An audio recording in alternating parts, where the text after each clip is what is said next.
അമ്മയുടെ പിറന്നാൾ ദിവസമാണ് കേട്ടോ. അപ്പോൾ ഞാൻ കിച്ചണിൽ കൊണ്ട് നേരെ ടൗണിലോട്ട് ഇറങ്ങി വന്നിട്ട് അപ്പോൾ കേക്ക് വാങ്ങിക്കാൻ വേണ്ടിയിട്ട് ഇറങ്ങിയത്. അപ്പോൾ നമ്മൾ കേക്കൊക്കെ എടുത്തുകൊണ്ട് വന്നു. അപ്പോൾ ഇച്ചിക്കൂട്ടും അമ്മ എടുത്താണ് കേട്ടോ. അപ്പോൾ അവൻ അവിടെ ആക്കിയിട്ട് വേണമല്ലോ ഞങ്ങൾക്ക് കേക്ക് എടുക്കാൻ വേണ്ടി തുടങ്ങി.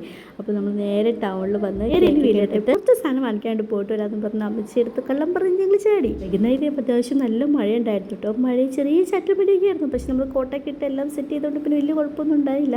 മഴയൊക്കെ പെട്ടെന്ന് തന്നെ മാറി കേട്ടോ. അപ്പോൾ നമ്മൾ നേരെ വീട്ടിൽ വന്ന് കയറി ആണ്ടിരിക്കാൻ വേണ്ടി കേക്കും കൊണ്ട് ഞാൻ പതുങ്ങി വന്ന് വീട്ടിലൊന്നും അമ്മച്ചിനെ വിളിച്ചപ്പോൾ അമ്മ വീട്ടിലില്ല. അപ്പോൾ അമ്മയോട് പോയി അമ്മ അടുത്ത വീട്ടിൽ അമ്മായിയുടെ അടുത്ത് പോയിക്കുമായിരുന്നു കേട്ടോ. അമ്മായിയുടെ തെച്ചിക്കുട്ടിനെ കൊണ്ട് അവിടെ പോയി അവിടുത്തെ വർത്താനത്തിലേക്കായിരുന്നു. നമുക്ക് സർപ്രൈസ് കൊടുക്കണമല്ലോ. അപ്പോൾ അതേക്ക് പോവാൻ ചായ പിടിക്കാന്നൊക്കെ പറഞ്ഞ് ഞാൻ അകത്ത് വിളിച്ചു കൊടുത്തിട്ട് ഞാൻ ദേ കൊടുത്തു. ഇതെന്നാന്ന് എനിക്ക് വണ്ടടിച്ചു പോട്ടു. ഇതെന്ത് സാധനമാണെന്ന് ഓർത്തു. അമ്മച്ചൻ ഓർത്തതല്ല. ബർത്ത്ഡേ ആണെന്ന് അറിയാമെങ്കിലും പിന്നെ ഡേറ്റ് അങ്ങനെ ഓർത്ത് വയ്ക്കൊന്നുമില്ല.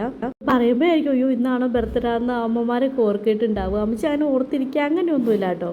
ഇന്നാണ് ബർത്ത്ഡേ എന്ന് പറയുമ്പോഴാണ് അതിനെക്കുറിച്ച് ചിന്തിക്കുക.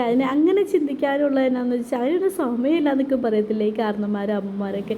നമ്മൾ പറയുമ്പോൾ ആയിരിക്കും അയ്യോ ഇന്നാണോ ബർത്ത്ഡേ ഇന്നാണോ എന്നൊക്കെ അവർ ചിന്തിക്കാം. നമ്മളത് മക്കളും അമ്മമാരുടെ ബർത്ത്ഡേ ഒക്കെ ഓർത്തിരുന്ന് അവർക്ക് സർപ്രൈസ് കൊടുക്കുമ്പോൾ കിട്ടുന്ന ഫീൽ ഉണ്ടല്ലോ, അത് വേറെ ഫീൽ തന്നെയാണ്. എന്ത് ചെറുതായാലും വലുതായാലും ആ ബർത്ത്ഡേ ദിവസം എന്തെങ്കിലും സ്പെഷ്യൽ ഒരു മൊമെൻ്റ് ഉള്ള ദിവസം അവർക്ക് എന്തെങ്കിലും നമ്മൾ സ്പെഷ്യലായിട്ട് വാങ്ങിച്ചു കൊടുക്കുമ്പോണ്ടല്ലോ, അങ്ങനെ വലിയ വിലയുടെ സാധനമൊന്നും വേണ്ട, ചെറുതായാലും ഉണ്ട് അവർക്ക് വാങ്ങിച്ചു കൊടുക്കുമ്പോൾ ഒരു ഫീൽ ഉണ്ടല്ലോ, അത് ഭയങ്കര ഒരു ഫീൽ എന്ന് വെച്ചാൽ ഭയങ്കര ഫീൽ തന്നെയാണ്. വാങ്ങിച്ചു കൊടുക്കാത്തവരുണ്ടെങ്കിൽ മസ്റ്റായിട്ട് വാങ്ങിച്ചു കൊടുക്കാം കേട്ടോ. ചെറുപ്രായത്തിലായാലും പോലും നമുക്ക് ബർത്ത്ഡേ ഒക്കെ ആഘോഷിക്കുമല്ലോ. അപ്പോൾ എനിക്ക് അമ്മ മാത്രമേ ഉണ്ടായിട്ടുണ്ടായിരുന്നു. അപ്പോൾ അമ്മ അങ്ങനെ ഭയങ്കരമായിട്ട് ആഘോഷിക്കാൻ പറ്റിയില്ലെങ്കിൽ ഒരു കേക്കും ഒരു ഡ്രസ്സും എന്തായാലും വാങ്ങിച്ചു തരും കേട്ടോ. കേക്ക് വാങ്ങിച്ചില്ലെങ്കിൽ ഡ്രസ്സ് എന്തായാലും വാങ്ങിച്ചു തരും.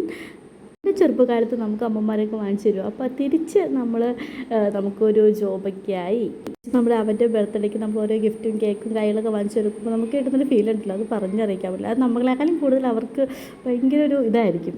ബർത്ത്ഡേ എന്തായാലും അടിപൊളിയായിരുന്നു കേട്ടോ. പിന്നെ ഞാൻ അമ്മയ്ക്ക് ഗിഫ്റ്റായിട്ട് എന്നെ വാങ്ങിച്ചു കൊടുത്തതിന് ചുരിദാറാട്ടോ എടുത്ത് വെച്ച്. സാരി ഇപ്പോൾ ഇടയ്ക്കായാലും ഉടുക്കൽ കുറവാണ്. അപ്പോൾ അതുകൊണ്ട് ചുരിദാർ എടുത്തെടുക്കാം എന്ന് വെച്ചാൽ നമ്മൾ ചുരിദാറൊക്കെ എടുത്തെടുത്തു. അപ്പോൾ എന്താ